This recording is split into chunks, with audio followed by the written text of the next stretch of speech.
Questions orales. L'honorable. The Honourable Leader of the Opposition.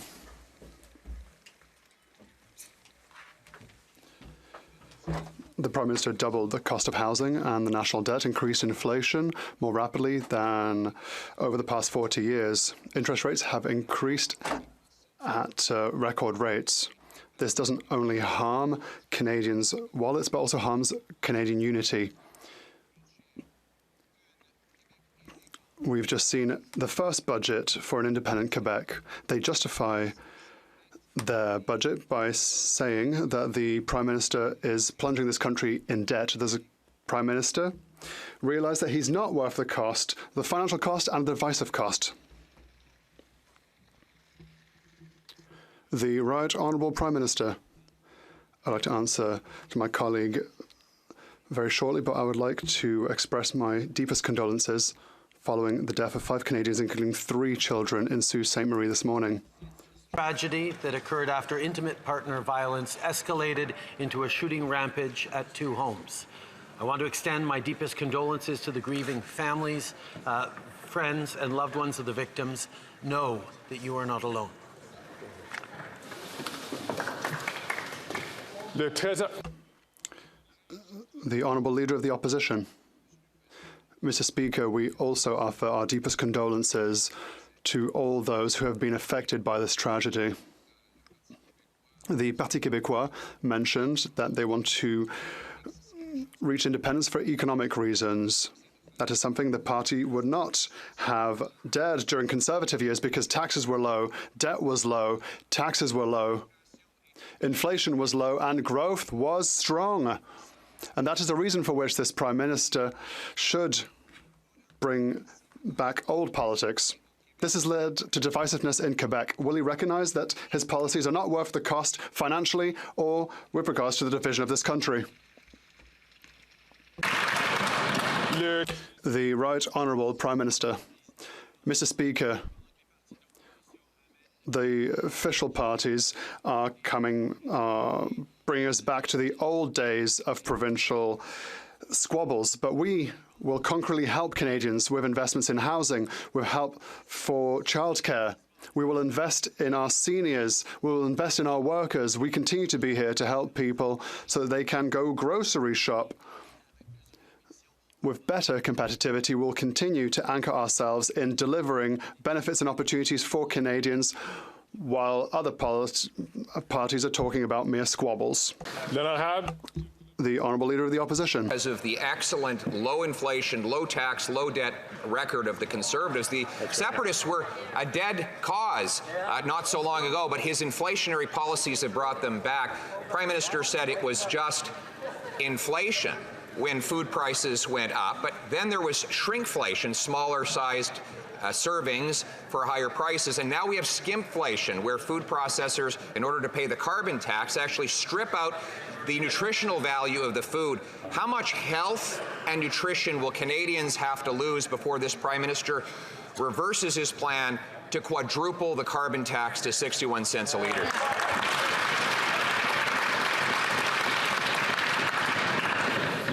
The Right Honourable Prime Minister. Mr. Speaker, the member opposite likes to play word games. I suggest he's conflating all the issues together to try and scare Canadians. The reality is, Mr. Speaker, while he's reaching for new boogeymen to try and make Canadians fearful and angry, we are delivering supports for Canadians with historic announcements on housing across the country, and municipalities are stepping up to respond to the needs of Canadians on moving forward and with greater competition to bring down or to stabilize grocery prices, to continue to be there for seniors, for young people. We know cuts the Conservative leader are proposing are not the answer. We're going to continue to be there for people. The Honourable Leader of the Opposition. They're living with Liberal cuts every day. They have to cut how many meals they eat. They have to cut the portions that they eat. And now they're cutting the nutrition out of that food, because after 8 years, his carbon tax and his inflationary policies are clearly not worth the cost. or the corruption. Yesterday, the Prime Minister's toadies in the NDP and Liberal committee blocked the RCMP commissioner from testifying about the Prime Minister blocking a criminal investigation into his SNC scandal. Now, the ArriveCan app is under criminal investigation after wasting $50 million. Will the Prime Minister agree to personally cooperate with this criminal investigation into his Arrive Scam app?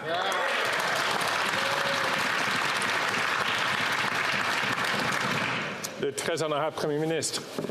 Mr. Speaker, when the opposition is bringing up matters that were settled 4 years ago, we see at which point they are trying anything they can to try and distract from the fact that they have no plan, they have no approach. They are proposing just cuts, cuts, and more cuts for Canadians, while we step up with things like dental care for kids, support child care spaces across the country, invest in supports for families and better homes as we accelerate the rental home initiative. These are things that the Conservative Party campaigned against. They continue to propose cuts and fights while we deliver for Canadians. The Honourable Leader of the Opposition. Amplified disinformation on the subject last week. He went into hiding and refused to answer questions, and then sent out his public safety minister to offer a midnight answer. So the Prime Minister needs to speak about it himself. Does he believe that the State of Israel fired a rocket or missile at the Al-Ali hospital in Gaza? Yes or no?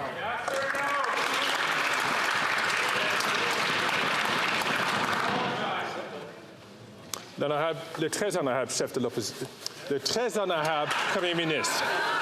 Mr. President, when it comes to issues that have such a serious impact on Canadians and on people around the world, we need to make sure we're grounded in facts. That's why I asked our defense experts and our military specialists to analyze open source and classified data to come to a conclusion. And the conclusion is that according to the best evidence that they have, Israel did not fire a rocket at that hospital.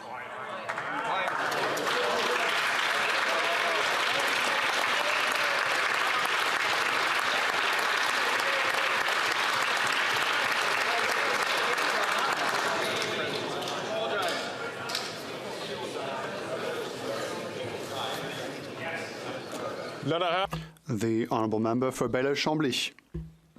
Mr. Speaker, my friend Paul in Quebec will be happy to hear that their budget has brought back Quebec independence as a debate here in the federal parliament through the voice of the leader of the official opposition. The Prime Minister has gone against America and America's intelligence opinions when it comes to the hospital in Gaza. He has not spoken about the information we have as a country. How will he persuade the United States to join our call for a consensus for a truce in Gaza and Palestine? The Right Honourable Prime Minister. Quite the contrary, Mr. Speaker. I spoke to President Biden last weekend, and we continue to do everything necessary as allies to ensure that humanitarian assistance can cross into Gaza through humanitarian corridors. We will continue to strive for this, for humanitarian truces that will allow aid to reach innocent civilians that need help. We need to see hostages released. We need to protect the lives of innocents. Canada is fully involved, included with sending humanitarian aid. The Honourable Member for Bailleul-Chambly. Has the President of the United States talked to our Prime Minister about the importance of having a consensus in his own party so that Canada and Quebec can speak with one single voice internationally? Speaking of consensus, he told me last week that he would accept meeting other opposition parties in order to communicate better and in order to establish a parliamentary single voice. I've had no news about this, so should I perhaps free my day tomorrow? The Right Honourable Prime Minister. Mr. Speaker, we are very busy with our work that people expect us to do, but yes, we will set some time aside so we can talk among party leaders, to talk about this extremely difficult situation, and also to talk about the ways we can help to unite Canadians.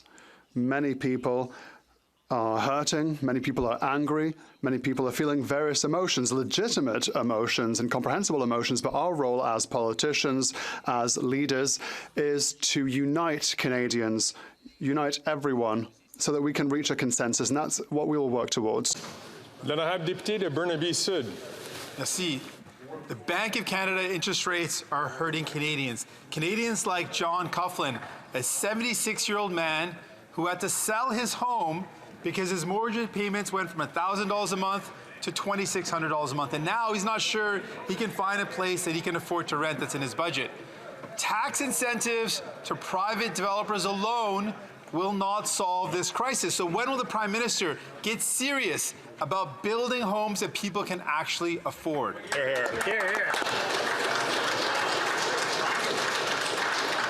Le très honorable Premier ministre. Mr. Speaker, I was pleased to be in the member opposite's hometown of Brampton just the other day to actually deliver great news for Bramptonians in line with the great news we've been announcing across the country. 24,000 new homes over the coming years in Brampton because of the housing accelerator that we put on the table. That's $4 billion that councils across the country are talking about and passing motions and debating because of the federal initiative that is putting more homes on lots, that is creating and construction opportunities across the country. We look forward to continue to step up with municipal partners right across the country. Here, here, bravo. L'honorable député de Burnaby Sud. Malheureusement, Unfortunately, we already knew that tents can be set up faster than houses, and we can see it just across the river in Gatineau. But what is the Prime Minister doing this very evening? He's organising a fundraiser at $1,500 a head in that very same city, Gatineau. It would be hard to be more out of touch than this. Is the Prime Minister still planning to go have a chat with rich developers and ask them ever so kindly to build affordable housing?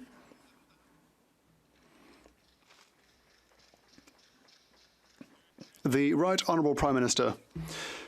Mr. Speaker, we are very happy to have signed a new agreement on housing with the province of Quebec. The Minister for Housing will have more details to share on this agreement, this unprecedented agreement. We will always work in collaboration with the government of Quebec in order to put forward a plan that works for Quebecers and that will allow that more housing be built more rapidly. That is our priority, of course, Mr. Speaker, and that is the reason for which we are working not only in Quebec, but from coast to coast to coast with our Housing Accelerator Fund. We are delivering for Canadians and we will continue to deliver for Canadians by working hand in hand with Quebec and other provinces. L'honorable député de Thornhill. Mr. Speaker, when NDP MPs are not busy covering up for the Prime Minister's scandal, they're busy defending anti-Semites. Just yesterday, the NDP member from Hamilton Centre wrote a letter in support of an anti-Semitic MPP that even the Ontario NDP had to expel. Wow. Does the leader of the NDP support his member's letter, and does he support the position of this Ontario MPP?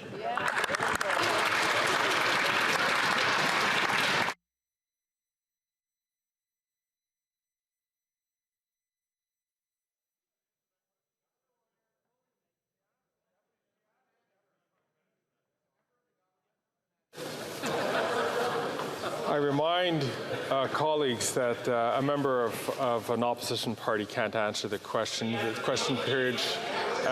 So as a result, unless there's a member of the government that wants to reply, we're going to move on to the next question. The honourable member from Calgary, Forest Lawn.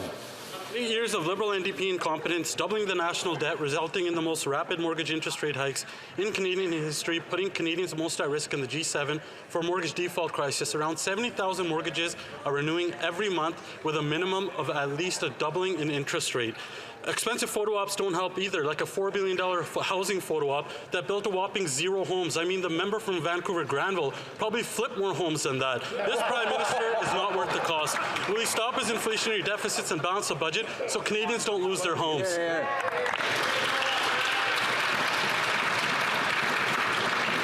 L'honorable ministre du Logement. Mr. Speaker, it's been fascinating to watch the Conservatives make misguided criticisms about the Housing Accelerator Fund because they fear that it's actually going to create more homes for Canadians. They are rooting against home building in this country for their political interests rather than supporting policies that will put a roof over their neighbors' heads. Mr. Speaker, where the Conservatives promised to cut funding for housing, we will continue to make the investments necessary. It is the right thing to do. It is the only way to approach the housing crisis, and Canadians will find relief from the measures that we are putting forward on this side of the House. L'honorable député de Sarnia-Lambton. Well, Mr. Speaker, the Housing Accelerator Fund closed on August 18th. No money left, no bright ideas coming from the Liberal government. But after 8 years of this NDP Liberal government, seniors in my riding are losing their homes and joining the ranks of the homeless. Everything is being driven up in cost by their inflationary spending.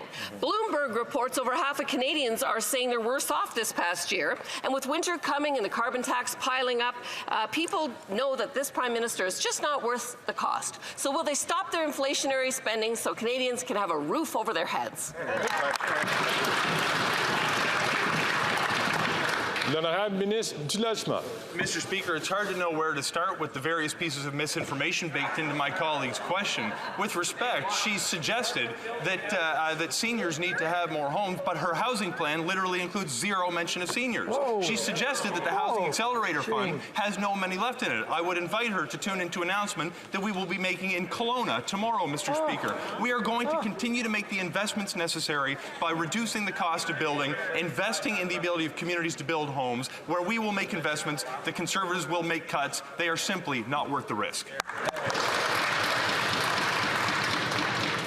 L'honorable député de Sarnia-Lambton. Well, thank you, Mr. Speaker. And announcements do not build homes, and this government has built less homes than in 1972. However, in my riding, I have people that are both working that are not able to have any heat in their house for the last 2 months because of the price that this government continues to drive up with their inflationary spending. The Liberals are so out of touch, they're pouring the money on the inflationary fire and causing misery. Will the Prime Minister rein in his inflationary spending, or is the truth that this government and this Prime Minister is just not worth the cost?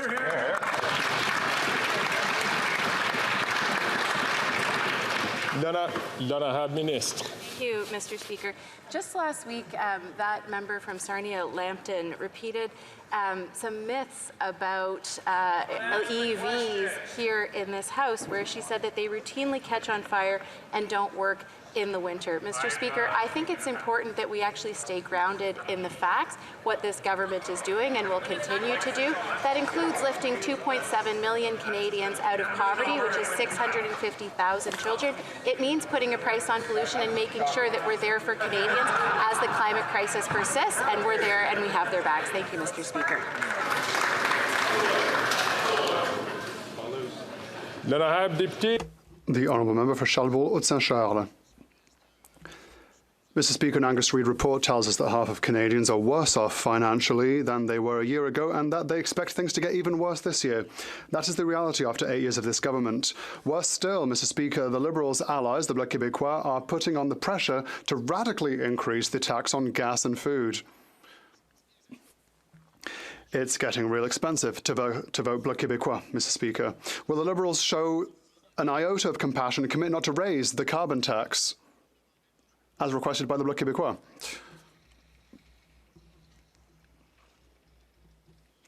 The Honourable Parliamentary Secretary. Thank you, Mr. Speaker. And once again, there is not a federal carbon pricing in Quebec. That is false, Mr. Speaker. Canadians are preoccupied by the cost of living and by climate change and by the catastrophic impact of natural disasters on our health and on our economy. That is the reason for which we have created a pollution pricing system that meets these concerns. Thank you, Mr. Speaker. The Honourable Member for Charlebourg-Haute-Saint-Charles. What we know, Mr. Speaker, is that after 8 years of this Prime Minister, people are scared of finding themselves on the street twice. Not once, but twice. The Bloc Québécois voted against a motion that asked that the carbon taxes be cancelled. The federal carbon tax that has led to huge increases on gas prices for Quebecers. Can the Prime Minister commit, like his member for Avalon did, to cancel the carbon tax, which only increases costs for all Canadians and Quebecers.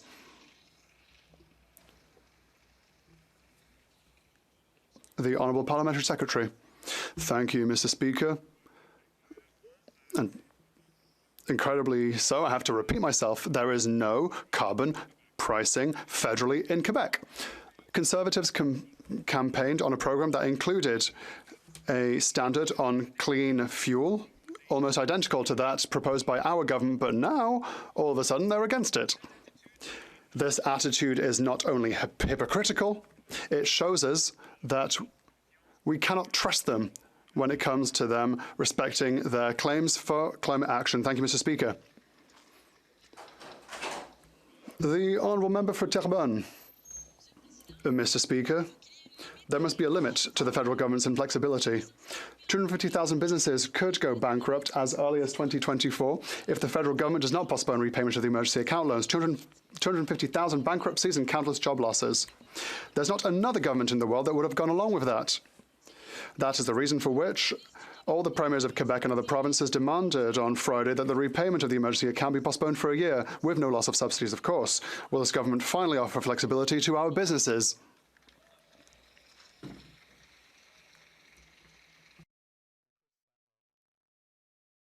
The Honourable Minister. Mr. Speaker, we offer extra flexibility for SMEs so that they can reimburse their loan. This includes a one-year extension, more flexibility when it comes to refinancing, help to accessing new loans. This is an approach that is balanced and fiscally responsible. The Bloc Québécois voted against this. We are always ready to work with the Bloc Québécois because our main objective is to help small companies all around the country. The Honourable Member for Terrebonne. Mr. Speaker, absolutely no one is satisfied with that answer. All the premiers of Quebec and the provinces and territories are demanding a one-year postponement. All parties in the Quebec National Assembly are demanding a one-year postponement. The Federation of Independent Businesses is demanding a one-year postponement. The Bloc Québécois wrote to the Minister for Finance today to demand a one-year postponement. It's unanimous, Mr. Speaker. Everyone understands that we cannot afford a wave of bankruptcies and job losses in the current economic context. It is glaringly obvious. So when will this government finally understand?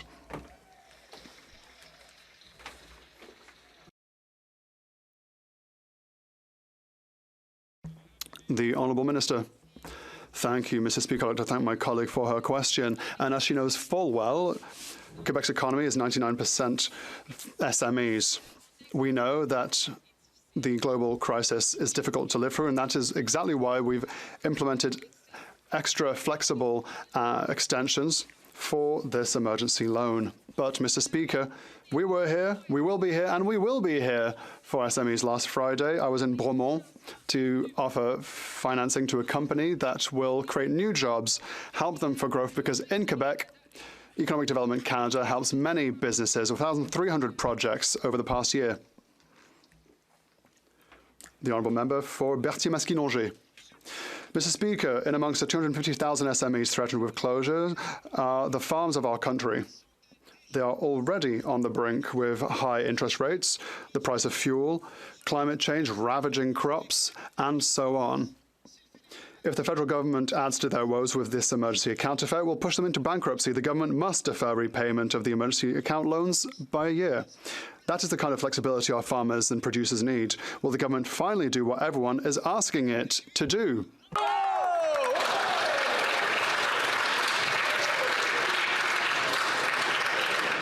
Then I have the Honourable Minister. Thank you, Mr. Speaker. I'd like to inform my colleague and remind him that during COVID, our government was here to help people and businesses. 9 out of $10 in assistance programs that came from the federal government. Now we've offered some clarifications. We offered a first extension. We've clarified the situation so that our businesses can make the right decision for the future. We are here to support with Economic Development Canada and our other regional development agencies. The Honourable Member for Lévis-Lotbinière. Mr. Speaker, after 8 years of an incompetent government in the management of Canada's real estate, more and more Quebecers who are struggling to make ends meet now have to live in their cars for lack of money and an affordable rent. That is a consequence of a Liberal government that is mismanaging our finances. Mr. Speaker, the Bloc Québécois support for the Liberals to radically increase the carbon tax will exacerbate the financial difficulties of Canadians. It's expensive to vote for the Bloc. Why is the government always taxing Canadians more and more and more?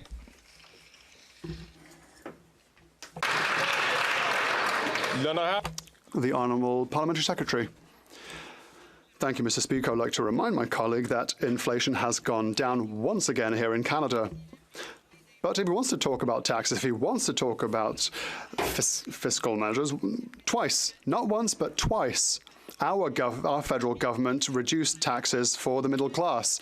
Twice again, Mr. Speaker. Not once, Mr. Speaker, but twice. The Conservatives voted against tax reductions, Mr. Speaker. That is incoherent on their part.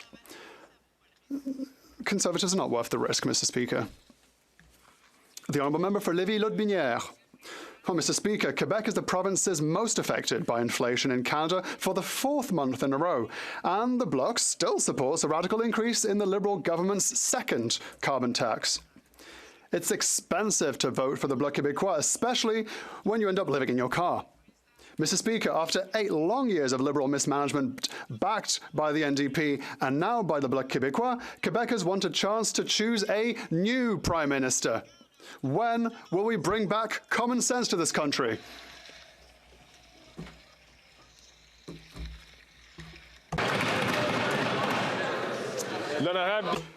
The Honourable Minister. Well, thank you, Mr. Speaker. Mr. Speaker, Canadians know that the Conservative Party is a global expert in the art of having double speak, Mr. Speaker. In 2012, the current leader of the Conservatives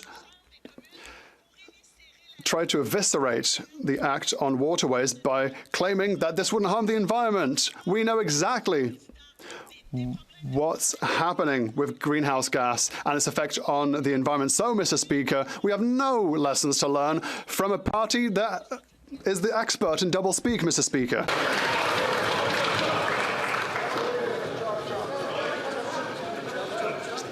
L'honorable député de Haldimand-Norfolk. After 8 years of this Liberal government, Canadians have lost hope of owning a home and having enough money to raise their families and pay their bills. Hope has given way to worry and despair.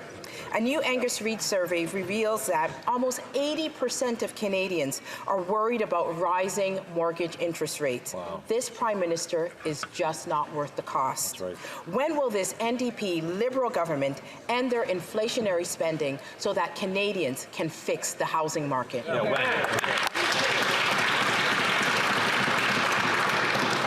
The Honourable Minister for Housing. Mr. Speaker, it seems the Conservatives understand the cost of everything but the value of nothing.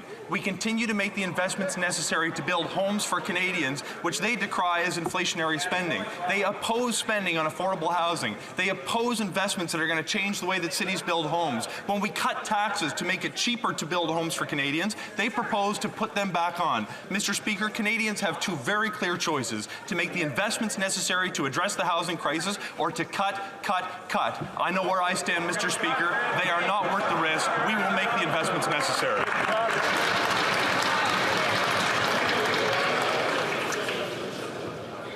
The Honourable Member from Mission-Matsqui, Fraser Canyon.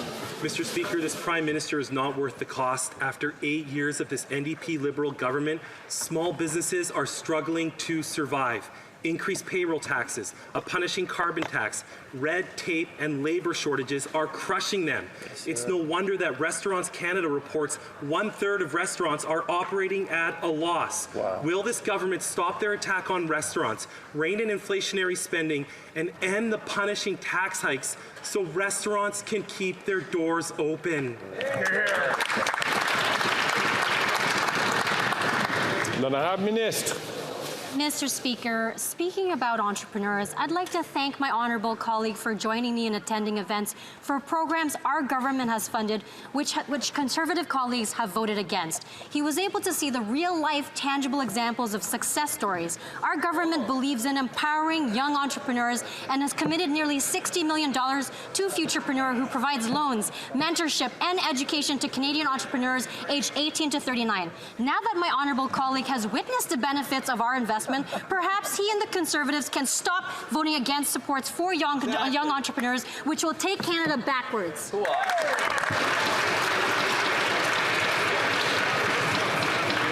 L'honorable député. À l'ordre. Order. À l'ordre, s'il vous plaît. Order, please. Député de Winnipeg Centre. Mr. Speaker, the Winnipeg Salvation Army announced 60 urgent shelter beds to meet the needs of refugee claimants. Winnipeg Centre is where most refugees and refugee claimants first settle in Manitoba, and there is a severe shortage of rent-geared-to-income homes to house refugees and their families. While the Liberals failed to act, newcomers in my community are sleeping in shelters or on the streets. Will the Liberals make major investments in deeply affordable housing so that everyone has a roof over their head? L'honorable ministre du Logement. The Honourable Minister for Housing. We have debates in this chamber around housing policy. It's really important, and I thank the honourable member for her focus on continuing to support some of society's most vulnerable. We work with different populations who are struggling, including vulnerable newcomers, including women fleeing domestic violence, including other people who simply cannot find a place to stay. We have doubled the funding for homelessness support through the Reaching Home program, and we will continue to make the investments necessary to protect some of the country's most vulnerable people as we approach the winter months. It's important we take care of our most vulnerable, and I appreciate the NDP's support in this regard. L'honorable député de Nunavut. In Nunavut, one bottle of orange juice is $24. One can of chicken soup is $10. Nutrition North is subsidizing corporate greed. It is not lowering grocery prices. Last weekend, the NDP leader and I heard from Nunavummiut. They said they can barely make ends meet. Meanwhile, the Northwest Company continues to report sky-high profits. When will the Liberals introduce an excess profit tax and reform Nutrition North so it can help people, not CEOs? L'honorable ministre. The Honourable Minister. Thank you so much. I'd like to thank the member for that very important question. Nutrition North is an important program. That's why we announced $163 million of new money for Nutrition North in the last year. Of that, significant amount of money will go to the Harvester Support Grant, which encourages people in the North and Indigenous nations to do traditional harvesting, hunting, and food sharing. This year alone, the grant supported 15,000 harvesters, 410 hunts and harvests, and over 717 food sharing initiatives. Well done. The Honourable Deputy House Leader. Mr. Speaker, Canada is already well on its way to becoming a global leader in the production of electric vehicles and EV battery manufacturing. Unfortunately, the Conservative Party has its eyes closed to this. Just last week, the Conservative member from Sarnia-Lambton repeated the absurd myth in this House that EVs routinely catch on fire and don't work in the winter. Meanwhile, in Eastern Ontario, we recently saw one of North America's largest investments in EV battery manufacturing. Could the minister please tell us why the government sees these investments to be so important for Canada?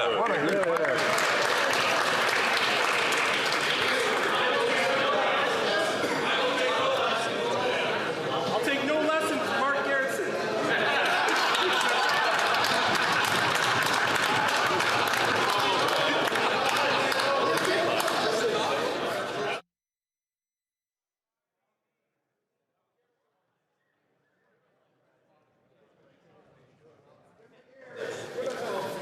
L'honorable ministre. Speaker, I'd like to thank the member for a great question, Mr. Speaker, and his leadership. Mr. Speaker is actually right. I am very pleased pleased to report to this House that Umicore from Belgium, Mr. Speaker, chose Canada to have their plant in North America, Mr. Speaker. Their plant is going to create 600 jobs in Loyalist Township just near to Kingston, but also, Mr. Speaker, it's going to produce enough battery materials for 800,000 electric vehicles here, Mr. Speaker. There will be a piece of Kingston and Loyalist in every car in North America, Mr. Speaker. We are building the car of the future, something that the do-nothing opposition would never be able to do.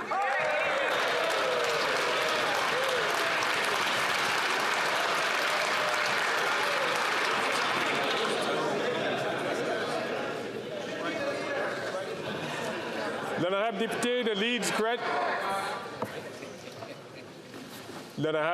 de Leeds Grenville, Thousand Islands, Rideau Lakes. After 8 years of this Prime Minister, when there's now cover-ups about his cover-ups, it's clear that he's not worth the cost. Yesterday, the NDP Liberal government sent their members to shut down the testimony from the RCMP Commissioner about the investigation into the Prime Minister's SNC-Lavalin scandal. This is the same investigation that he blocked the release of documents to when they were investigating whether or not he obstructed justice. My question is to the Chair of the Standing Committee on Access to Information, Privacy and Ethics. On what date will the Commissioner of the RCMP appear at the committee?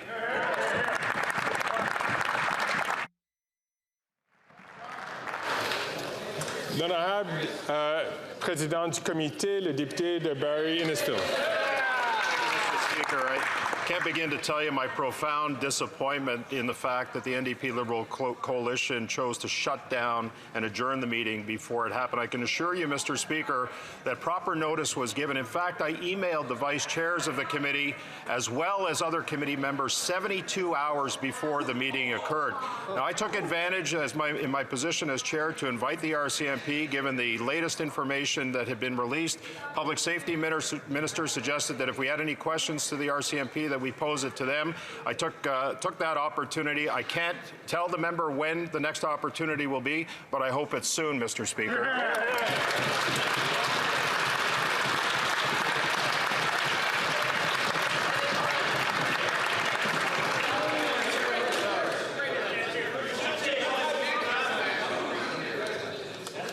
À l'ordre. Order.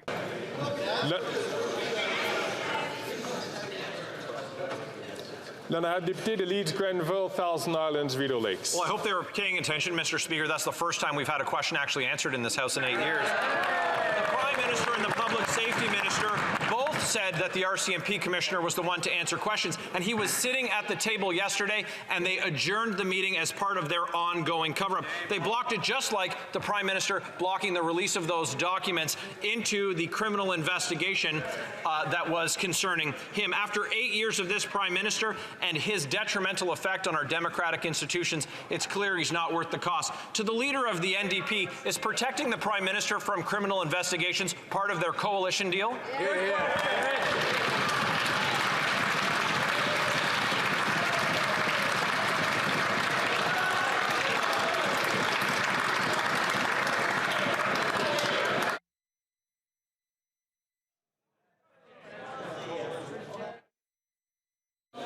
As I mentioned before in a previous question, opposition leaders are not invited to do that, only members of the government, parliamentary secretaries, or chairs of committees.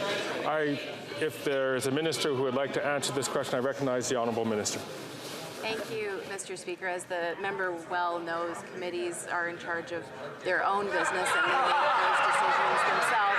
But if he wants to talk about democratic institutions and criminal investigations, I will remind him that it was a member of the governing Conservatives that was arrested for violating election laws and actually went to jail. So he should be careful as he's casting stones in glass houses. Thank you, Mr. Speaker.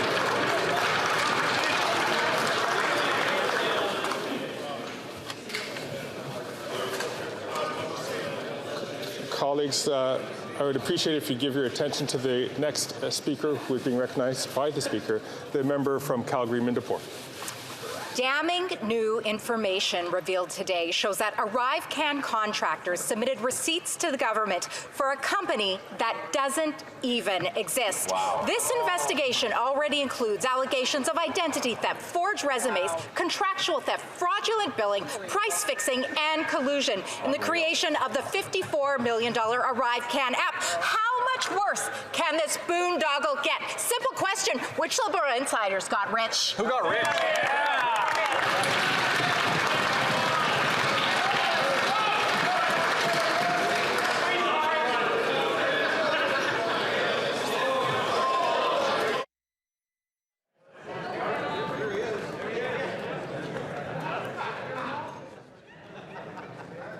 The Honourable Minister.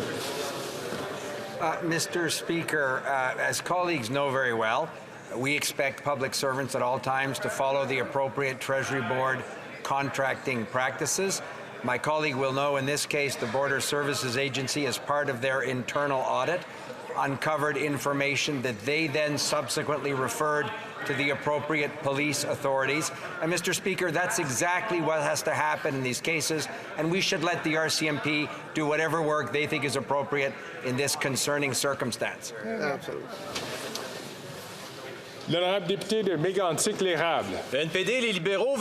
The NDP and the Liberals want to protect their Prime Minister at any cost. Yesterday, they prevented testimony from the RCMP Commissioner, preventing testimony on the SNC-Lavalin affair.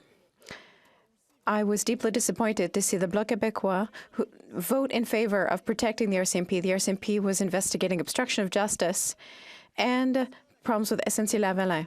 Corruption is expensive, and when the Bloc decides to help cover up the truth, it's expensive. Why is the Prime Minister so afraid of the RCMP to the point that it needed the Bloc to hide its involvement with SNC-Lavalin?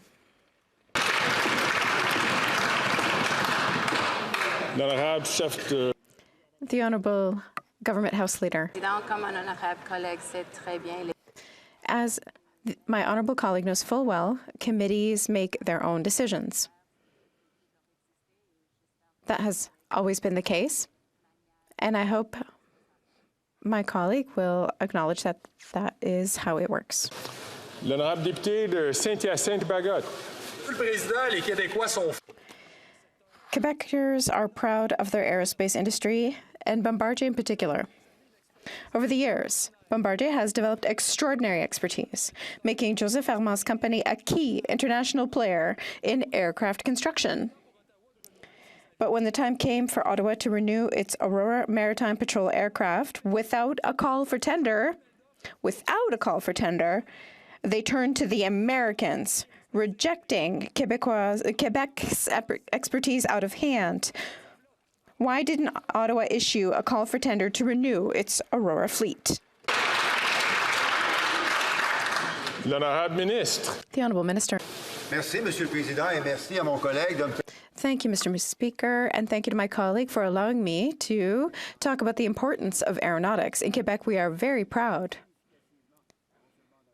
We've invested significantly not only in businesses, but in employees of the middle class to make sure that they can continue to pay the bills for their families, but also contribute to technological and economic development in Quebec and elsewhere throughout the country. L'honorable député de Saint-Hyacinthe-Bagotte. Président, soyons sérieux. Des acteurs... Let's get serious. Major players in aeronautics are on the Hill today. Specifically, the director of the International Civil Aviation Observatory, machinists, Unifor, and the former commander of the Royal Canadian Air Force. They have all the answers to any questions the government might have. They have all the information to show that when it comes to aeronautics, they have the know-how and they are competitive. They have confidence in themselves and they are right. All they're asking for is a fair process. Will Ottawa finally reconsider its position and issue a call for tender?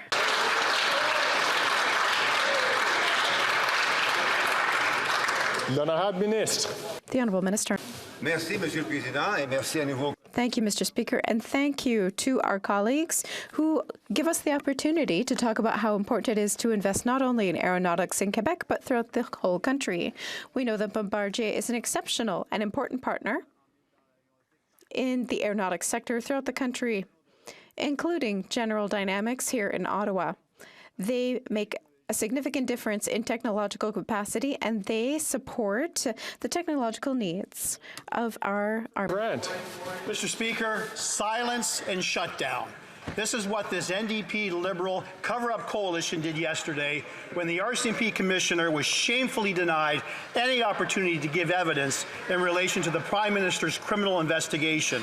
Nowhere in the coalition agreement does it say that the NDP needs to be complicit in this Prime Minister's political scandals. After 8 years of this government, this Prime Minister is not worth the cost. Simple question. What is this coalition covering up?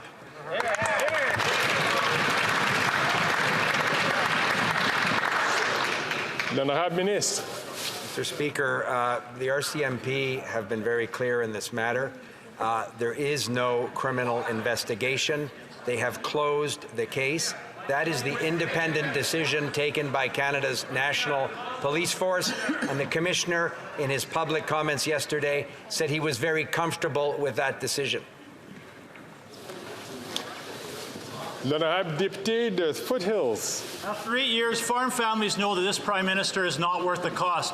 A financial health report confirmed that higher Liberal inflation, taxes and interest rates are taking a serious toll on Canadian producers.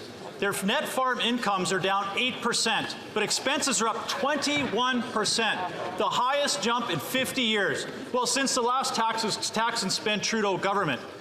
All parties in this House support a Conservative bill to remove the carbon tax from on-farm fuels. But the Liberals are trying to kill that bill in the Senate. Will the Prime Minister respect the will of this House and axe his farm-killing carbon tax?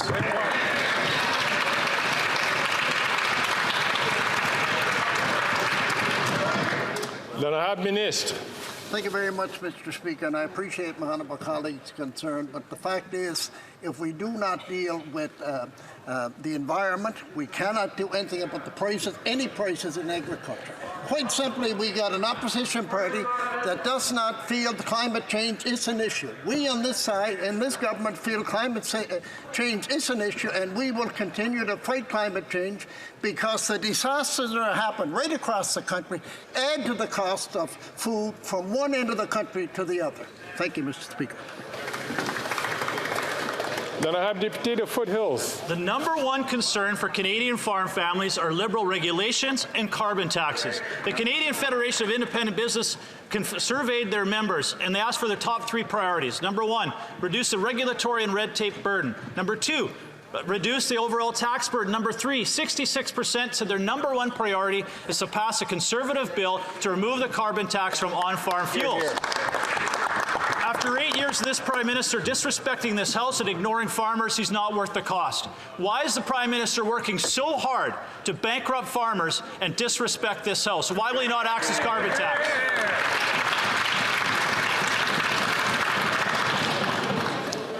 L'honorable secrétaire parlementaire. The Honourable Parliamentary Secretary. Thank you very much, Mr. Speaker. And indeed, I live in a rural riding as well. I meet with farmers, and some farmers even as recently as this morning. But, Mr. Speaker, the hypocrisy from the Conservative side is just getting a little bit difficult to stomach. It's ironic and, in fact, disappointing to see members like the member from Bellechasse, Lèche-Eschamen-Lévis, and the member from Pitt Meadows, Maple Ridge, who used to be Liberal provincial ministers and parliamentary secretaries in charge of carbon pricing, Mr. Speaker. They all ran on a carbon price. They all said they were going to fight climate change, but none of them are willing to stand up and say climate change in this House. And it's probably because the Conservative leader has decided climate change doesn't exist. He's too risky, he's reckless, and he's not worth the cost.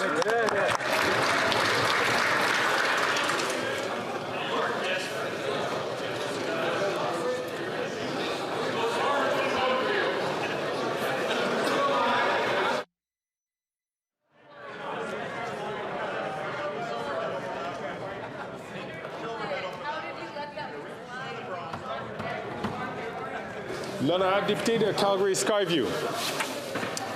Thank you, Mr. Speaker. The drive to net zero is creating economic prosperity for Canadians right now. In every region of the country, from critical mineral mines to renewable energy projects to hydrogen production facilities. If we provide the right supports and bring workers to the table now, these opportunities will only increase. Yesterday, to the dismay of workers across the country, the Conservative Party voted against the Canadian Sustainable Jobs Act. Can the minister tell us more about why this bill is important?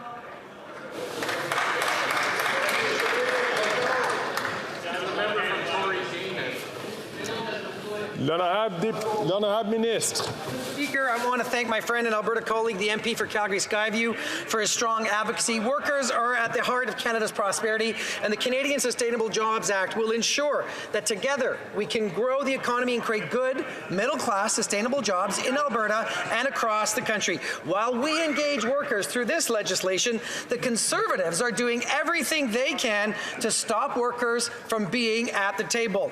Their votes against this important bill for workers, Mr. Speaker, is simply more proof that the Conservative leader and his party are simply not worth the risk. That's right.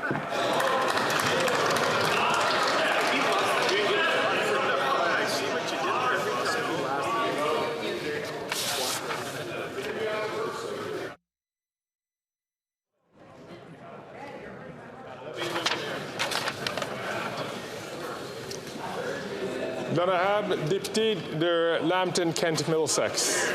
Mr. Speaker, after 8 years, the Liberals continue to choose ideology over economic reality. The carbon tax continues to punish Canadians who need to eat. Food banks across the country are seeing record visits, including from the middle class and those with full-time jobs. A quarter of our population is going hungry or can't afford basic necessities. The Liberal NDPs just don't understand basic math. If it costs more to grow food, it will cost more to buy food. This Prime Minister is just not worth the cost. So when will this government stop punishing farmers and axe the carbon tax?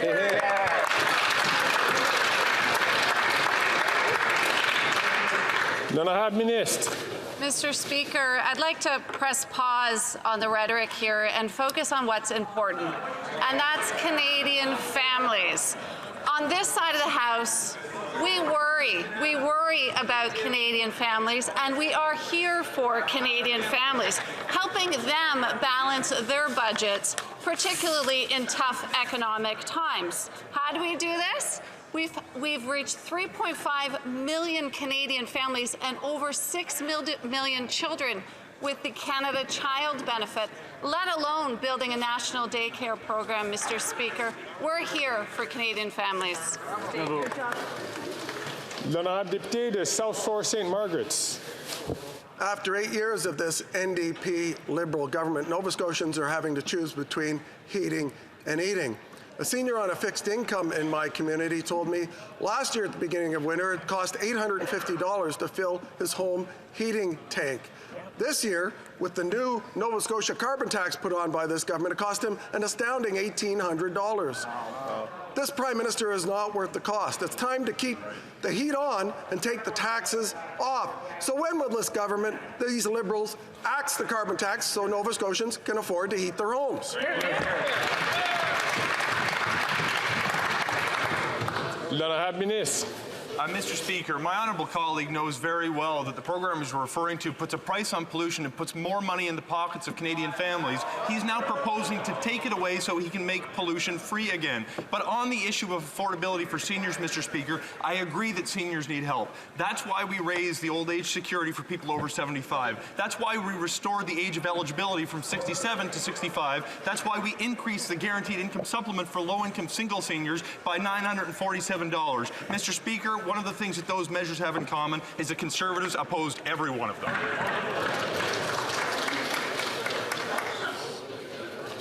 L'honorable député de Coast Bay Central, Notre-Dame. Mr. Speaker, for seniors like Oswald Hatter of Stoneville, after 8 years, this Prime Minister is not worth the cost.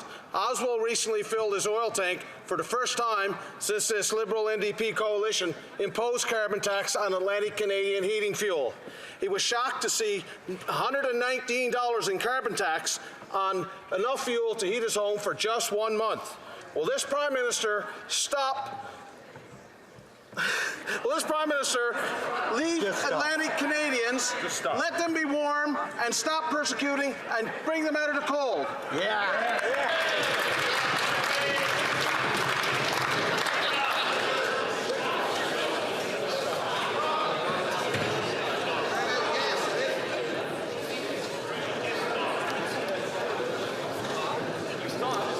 Colleagues, that could happen to any one of us. L'honorable ministre.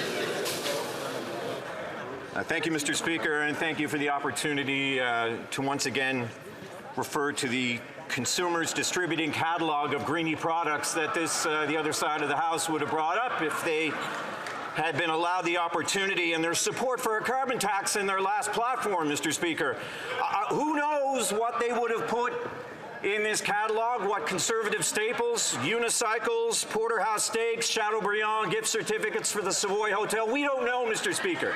But we do know that now, today, we make sure they get cold, hard cash in their pockets. 8 out of 10 Canadian families do better. Thank you, Mr. Speaker.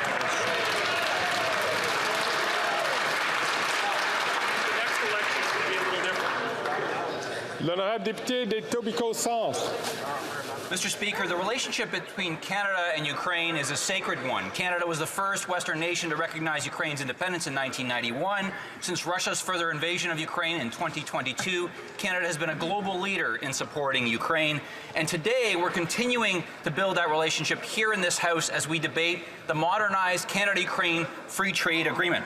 Could the Minister of Export Promotion, International Trade and Economic Development share with Canadians the importance of this agreement to Canada and to Ukraine? L'honorable ministre. Mr. Speaker, I want to thank the member from Etobicoke Centre for his steadfast and unwavering support for a free and democratic Ukraine. The modernized Canada-Ukraine Free Trade Agreement will mark a new era in the Canada-Ukraine economic relationship.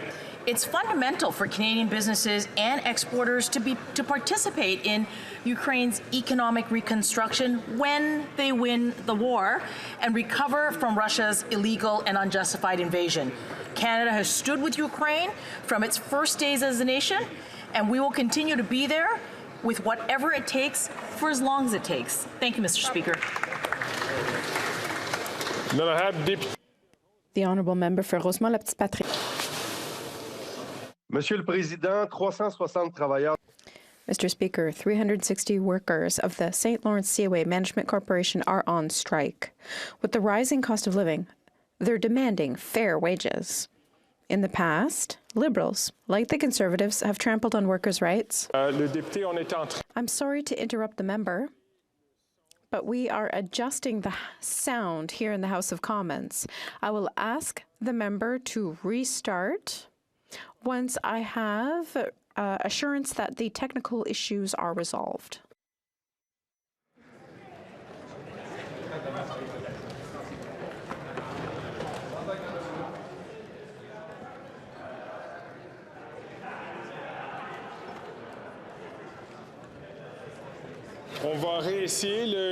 We're going to retry.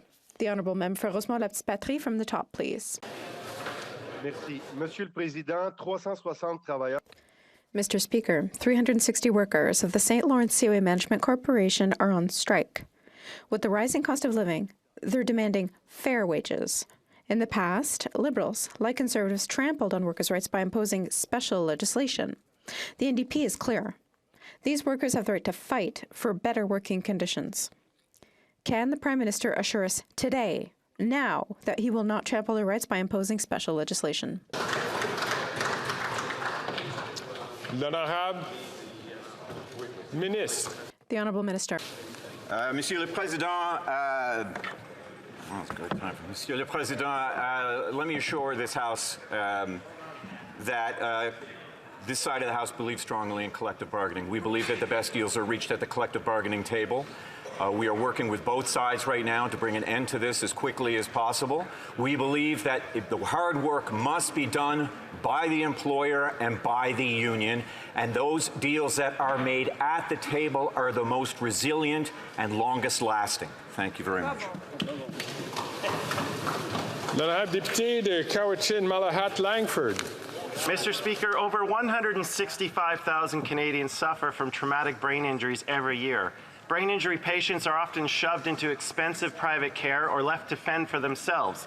Decades of Liberal and Conservative governments have failed to support the more than 1.5 million Canadians currently suffering the consequences. Canadians deserve to be supported when they go through a health crisis. So, will the minister back my plan to create a comprehensive national strategy on brain injuries to promote awareness, prevention, and treatment? Hear, hear.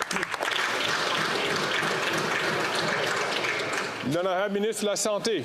The Honourable Minister for Health. Mr. Speaker, and anytime somebody sustains a brain injury, it has a devastating impact upon their life and the life of their families. And the member is absolutely right. We have to do everything we can. That's why we're making critical investments across the health system. $200 billion, Mr. Speaker, of additional money being put in. And those dollars are to ensure, yes, that we can see better health outcomes, but also that we can have better prevention, better care. We saw a fantastic announcement in British Columbia. There's more to come in the rest of the country. Health transformation is happening, Mr. Speaker. Time provided for oral questions has finished. A point of order. I would like to ask everyone to leave this chamber as quietly as possible so that the member for Sanger-Lambton can